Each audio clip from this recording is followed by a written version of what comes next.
Sex crimes. Does this phrase scare you? Does it sicken you? Does it confuse you? No doubt you felt a little of all three. As I say the phrase again, sex crimes, you conjure up images of rape, possibly date rape, gang rape, or sexual assault. You may think of pedophilia or child molestation. And did the phrase bring to your mind crimes from the United States, or did it cover a worldwide concern? Now, we just touched on some heavy topics, and I'm sure all of these thoughts have crossed your mind. But what about the, dare I call it, simpler sex crimes? Did sexting ever cross your mind? According to the Crisis Intervention Center, sexting is a term created by the media which means to send, receive, or forward text messages. These messages usually contain sexually suggestive pictures with nudity or nearly nude pictures or videos. As technology advances, cell phones can send photos and record video messages to other mobile phones and emails. The major offenders of such actions are teens. They use cell phones, computers, webcams, digital cameras, and certain video game systems to take and distribute sexually explicit photos of themselves to others. Now, sexting is a complex issue that covers a wide range of severity. Some of these incidences are minor, yet some are very serious. The dangers of sexting can vary from public humiliation to legal consequences. What should be private can become public when it's so easily distributed or displayed.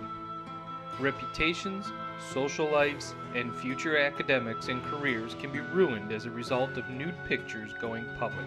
This unintended public display can cause serious implications for the victim's mental health. Victims may feel humiliation, low self-esteem, and in some instances, suicide attributed directly from sexting. Many teens are embarrassed and feel regret once they realize what they have done during a momentary lapse of judgment. But once the image has been posted and starts circulating, there is no telling where it'll end up.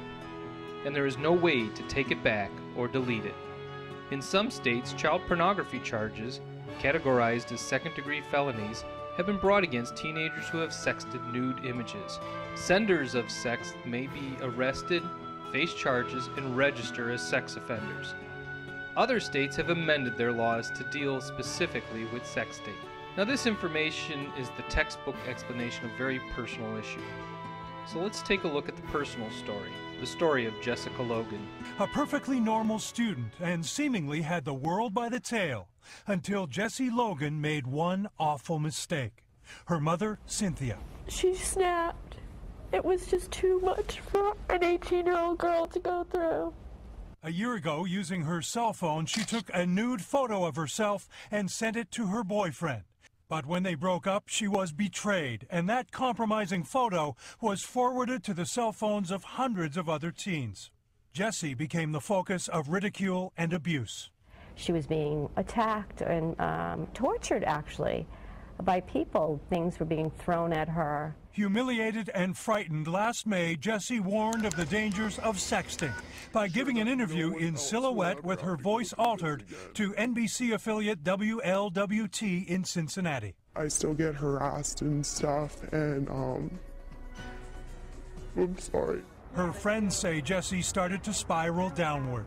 When she would come to school, she would always hear like people calling her, "Oh, that's the girl who sent the picture. She's just a whore. She wants attention." Then, last July, she attended the funeral of a teen who had committed suicide, which may have put her in the wrong state of mind. Jessie returned home and did the same thing. You just never think that a person like Jessie would even think about doing something like that. Numerous cases of sexting have been reported around the country. The problem, doctors say, teenagers are often unable to recognize long-term consequences. There is another topic that affects our teens, as well as our young adults. It's called the Romeo and Juliet law. The story of Shakespeare's Romeo and Juliet dates back hundreds of years that has been subject of countless movies, books, and made-for-TV dramas. Millions of awkward high school freshmen can relate to that queasy feeling of thinking about the captain of the football team, or the head cheerleader that just happens to be a senior, or the high school girl or boy contemplating losing their virginity on the magical night such as prom. However, fantasy and reality rarely coexist. An occurrence of sex between teenagers is a non-violent crime punishable by up to 10 years on the state's sex offender registry. The bill, commonly referred to as the Romeo and Juliet law, would allow those under the age of 18 who had a consensual sexual relationship and ended up on the sex offender list a way to get off of that list. This would only have impacted nonviolent offenders convicted of a sex crime in their early teens or 20s. The victim has to be at least 14 years old, and the offender can't be more than 4 years older. The measure, sponsored by Representative Robert Pritchard, a Republican from Sycamore, Illinois, would ease penalties for those offenders caught up in an illicit romance. Representative Annazette Collins, a Democrat from Chicago, is a co-sponsor of this bill. This bill passed the Illinois committee, but at the moment has failed in the House. Offenders that have since entered into adulthood and has tried to lead a normal life beyond their high school romance find it extremely difficult, if not impossible, to be normal. For some, it's a never-ending nightmare and overshadows what they might have deemed their first love. It can also ruin their future. Robert Fowler of Texas is one such offender who has not been able to escape a past high school romance. Robert Fowler is like any other father. He loves spending time with his little girl. But unlike other dads, Fowler can't take his daughter to the park to play. He won't be able to drop her off at school either. That's because he's a registered sex offender, as a result of a relationship he had when he was 18. I was dating a 14-year-old girl getting ready to be 15, just a high school thing. We were in school. She was two grades down under me. Fowler was convicted of statutory rape in Texas, where he lived at the time. He served 4 years in prison. Since then, I've just been trying to live a normal life, but it's kind of hard to forget about the past when you're stuck in the past. Fowler can't put the incident behind him. He has to check in with Jackson County authorities every 90 days. His tires have been slashed and his car spray painted, and his name will be on the state sex offender registry for years. I'm not a rapist and I'm not a child molester. Now, I understand people like that, but just for a typical teenage mistake. Fowler insists the victim's family knew about the relationship and did not want him prosecuted. He'd like to be able to petition a judge to have his name removed from the sex offender list. It's important to keep in mind that oftentimes Union County State's Attorney Tyler Edmonds says most so-called Romeo and Juliet cases are not that clear-cut. It's up to prosecutors to use their discretion. It oftentimes is something where there are other criminal cases involved, and it's an important part of the plea negotiation that we feel for the protection of the public that the person needs to be registered as a sex offender. For his part, Fowler would like a second chance. A chance to move on and do everyday activities with his kids. They're not just punishing us, they're punishing our whole family. Another offender, Shane Somborg of East Moline, Illinois, was engaged to his high school sweetheart at the age of 17. Criminal sexual abuse for having sex with your fiance. Yep. All because we were roughly 14-month difference in age. 17 at the time, Shane was engaged to 16-year-old Jade, pictured here, then pregnant with their now 7-year-old daughter. In Illinois, the law states that the offender was at least 17 years of age. The victim was at least 13, but under the age of 17 at the time. There was less than 5 years difference. But it was when police arrested Shane for a different crime that age became an issue and he became a sex offender. They started questioning me about my relationship with her, how old we were, how often we were having consensual sex. And I was unaware that I was being charged with the crime until I went for my preliminary hearing for the judge to read my case. Tuesday's Super Sports Fan Day. Since that time, Shane got married to Christina and had 2 boys. But the couple says his past has them living a real-life nightmare. I don't want to have to take them to the park by myself. I want to go as a family because that's what we are. We're a family. I got dishonorably discharged from the Illinois Army National Guard because of it. The only reason we have the house we're in now is because my family owns this rental property. In 2006, Shane applied for a petition of clemency, but 2 governors later, he's still waiting, hoping a new Romeo and Juliet law passed by the Illinois committee last Thursday can get him off the list. We can't go to the park, we can't go to Chuck E. Cheese, we can't go to any of those type of places that kids would go. And that's ridiculous. Kids like to do those kind of things, and that's what parents are supposed to do. As a sex offender, Shane has lost jobs, houses, and a lot of time with his kids. But one thing he says he'll never lose, the drive to get off the list. I'd like to at least be taken off the registry, if not off my record completely. I don't consider him anything but a good father and a good man. In East Moline, Christy Mergenthal, WQAD Quad Cities, News 8. Not many of us know whether or not we are living with a registered sex offender in our neighborhood. There is no way to know beyond thorough research whether or not the sex offender was convicted of a non-violent consensual sex act or if they were in fact a violent offender. For some, it doesn't matter. Michael Gill of Huntsville, Alabama has made it his mission to highlight the fact that there are registered sex offenders in close proximity to his home. In doing so, he has also broken the law. It hasn't changed who his neighbor is, but he feels vindicated in knowing he was able to get the word out. Another sexual action between a minor and adult doesn't have the option of the Romeo and Juliet law. This is the actions of a child molester. These offenders prefer to do sexual acts with children instead of adults. I was left with my father's brother, and started out with touching, but very quickly increased. Child usually does not have the ability to say yes or no in a situation like this. Therefore, the action falls under the jurisdiction of rape, which is termed as when sexual acts are forced on someone. The thought of these types of acts happening to anyone is just dreadful. But to hear these acts are happening to children could be defined as heinous by today's society.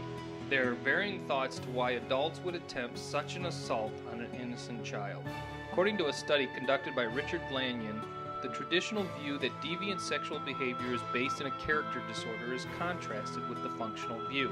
A study was done on these sexual acts, and one can say that some of these predators have some type of disorder that can potentially make them do things to children. Unfortunately, these disorders stem from the perpetrator being a victim himself. Sadly, the number of victims get higher and higher each year. Rio Rancho police came here to Kenneth Elliott's home after the Children, Youth and Families Department received a report that Elliott, who has custody of his 3 granddaughters, 2 8-year-olds and a 9-year-old, had been sexually abusing them. He walked out, immediately told the police officer, "I'm guilty." And the officer asked him, "You're guilty of what?" "Well, what am I accused of?" According to the arrest warrant, the tip came from the girl's biological mother in Alabama. The girls claim the abuse has been going on for at least 2 years, all of it in their home, sometimes with their grandmother asleep next to them. According to Stephen Esty and Michael Baumberger, the horrific crime is directly tied to the growth of pornography on the internet.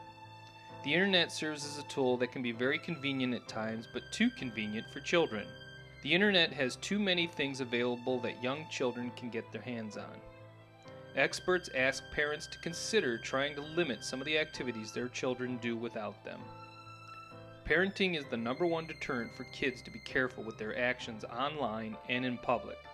Some kids just want to be loved, and if the parents do not show this love, then our youth will try to get it from somewhere else. Esty and Baumberger also state studies conducted by the FBI have shown that pornography is extremely influential in the actions of sex offenders and serial murderers. Sources say the majority of the predators that were found in the appalling act was found to be involved with pornography. Now, when we state a predator, what image do you see? A lonely guy who is shy around women, who has no self-esteem, usually stays in the shadows. Well, sometimes you may be right, but the fact is that many predators are somebody the victim knows. According to the U.S. Justice Department, nearly 33% of girls and 14% of boys are victims of the act before the age of 18. The molestation does have lasting effects on the child. Little girls who are victims of this type of activity tend to live lives that are not headed in the right direction when they become adults. Adult women with a history of childhood sexual abuse show greater evidence of sexual disturbance or dysfunction. Some women who were abused when young tend to become being victims of abuse when they get older. These women could have possibly not received the love they needed and desired from their parents, therefore getting them caught into places where they should not have been. Women who were victims of abuse could also suffer from anxiety.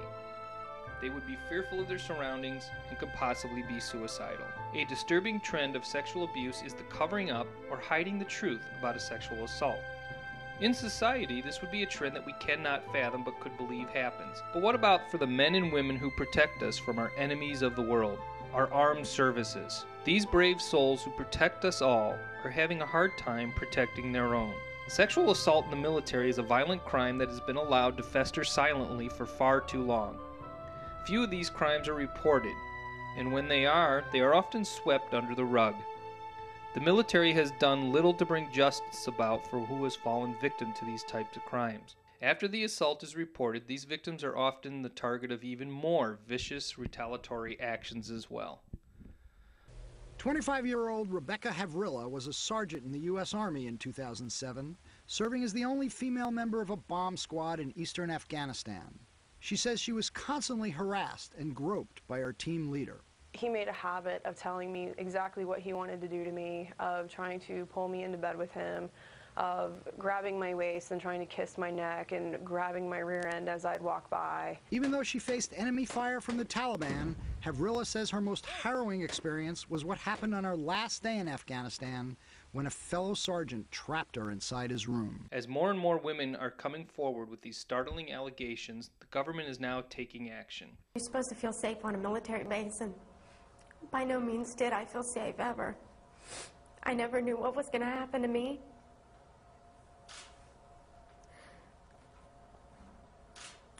And in a sense, I still don't, because I have nightmares of this man. He dislocated my jaw. He broke my jaw.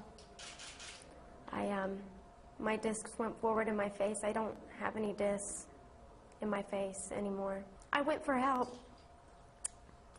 My chain of command, I went for help.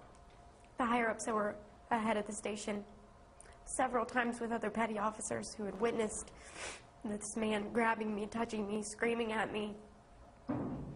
And they told me that they weren't going to switch me sections because I didn't like somebody. Well, long story short, I was raped.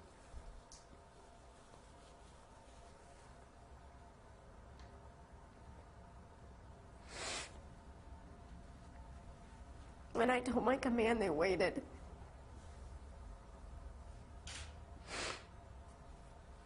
They didn't do anything to help me. It's like they didn't care. It wasn't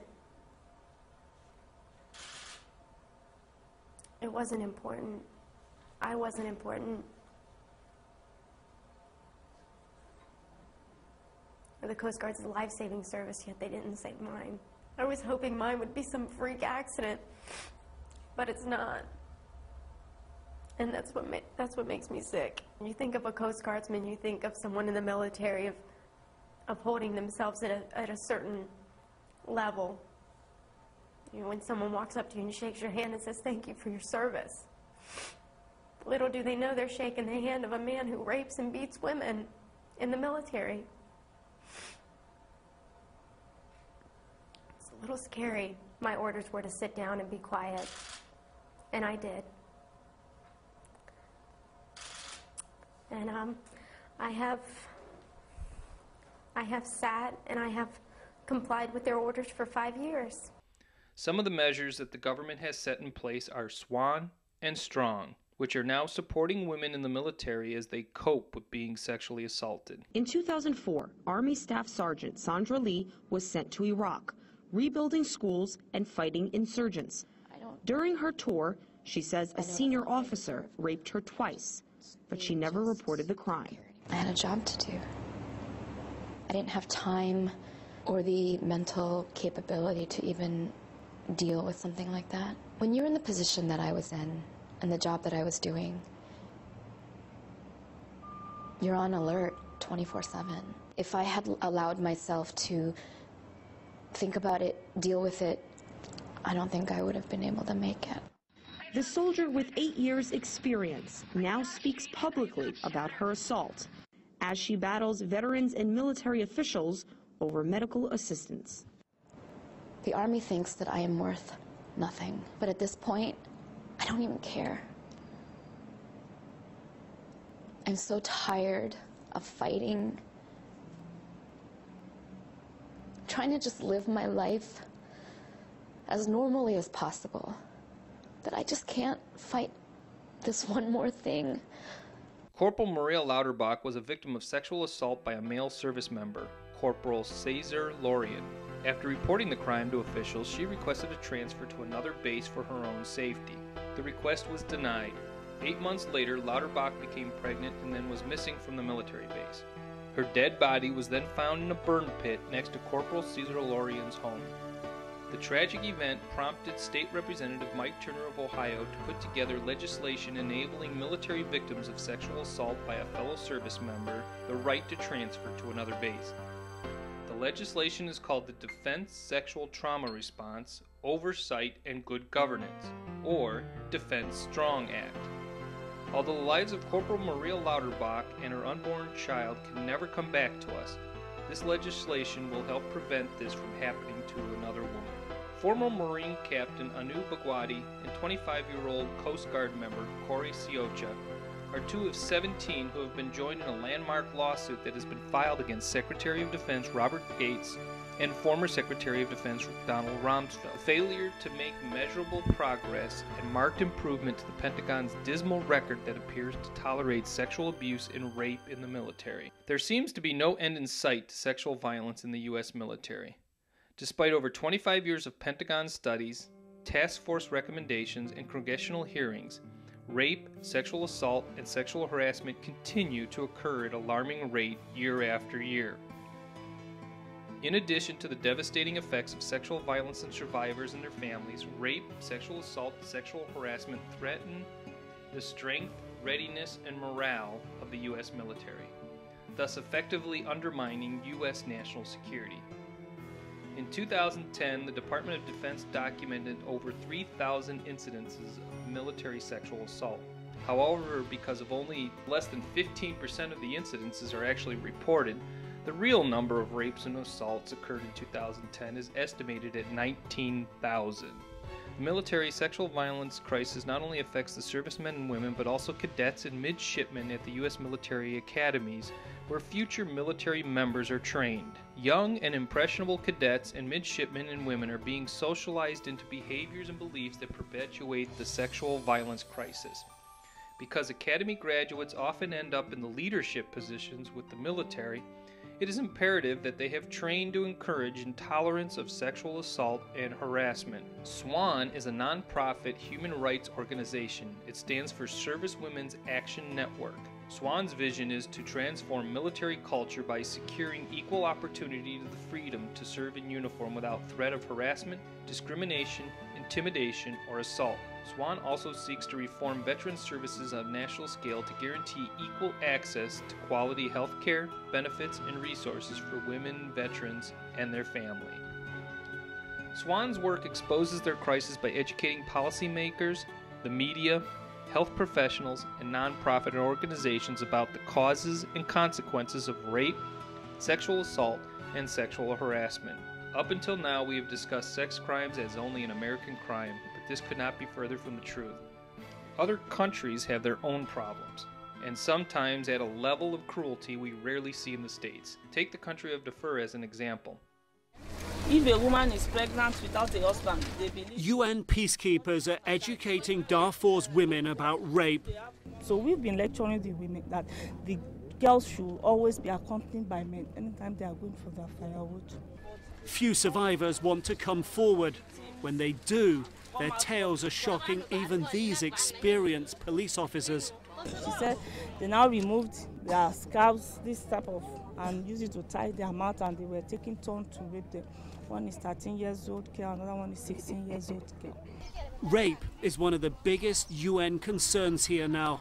With the camp surrounded by hostile forces, aid workers say most women in the camp have been raped as they go to collect firewood for cooking. Children as young as 8 years old are attacked by militiamen. Women are tortured and raped in an effort to punish and scare their women and children in villages. Sons are forced to rape their mothers, and fathers are forced to rape their daughters. A woman was raped repeatedly for reporting that she witnessed militia soldiers raping young girls at a school. She stated they were aged 8 and 13. To quote this poor woman, they were in shock, bleeding, screaming, and crying. It was horrific. Because I told people what happened, the authorities arrested me. They said, "We will show you what rape is." They beat me severely. At night, 3 men raped me. The following day, the same thing, different men. This report was documented by Amnesty International.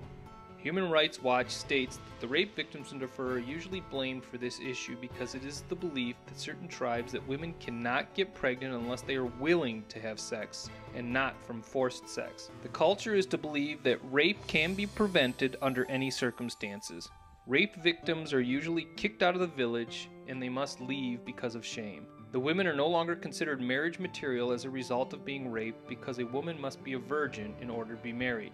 UNICEF and other charities working in the area have expressed concerns about gang rape of minors by up to 14 men. In one case, schoolgirls and teachers were targeted by gangs. In an incident in the town of Kalawek, militiamen separated the women and the men. More than 80 rapes were reported, but many more were kept quiet. So you see, sex crimes happen anywhere, including overseas. But of course, the overseas activities should really be none of our business. After all, it is so far away it never affects us. Or does it? When you hear the word traffic, what comes to mind? People associate the word traffic with busy highways, congested roads, and a good excuse for being late. There are over 27 million people in the world that associate the word traffic to mean torture, rape, assault, fear, force, injustice, coerced, and kidnapped, or human trafficking. Human trafficking is modern-day slavery. It is defined as the recruitment, harboring, transportation, provision, or obtaining of a person for labor or services through the use of force, fraud, or coercion. Human trafficking is the third most profitable business in the world for organized crime, and it generates over $32 billion annually. Human trafficking is not just a problem in other countries, it is also a problem in the United States. An estimated 17,000 victims are trafficked into the United States each year, and millions of people are transferred around the world. Victims of human trafficking can be children or adult, U.S. citizens or foreign nationals, male or female. Most trafficking victims fall prey to the practice because they seek a better life or enhanced economic opportunities. They become vulnerable to false promises of good jobs and higher wages. 80% of trafficked people are usually females, and 50% are children, sold into the global commercial sex industry. Human trafficking is a product of many different factors: poverty, war, globalization, gender bias, and unemployment fuel this atrocity.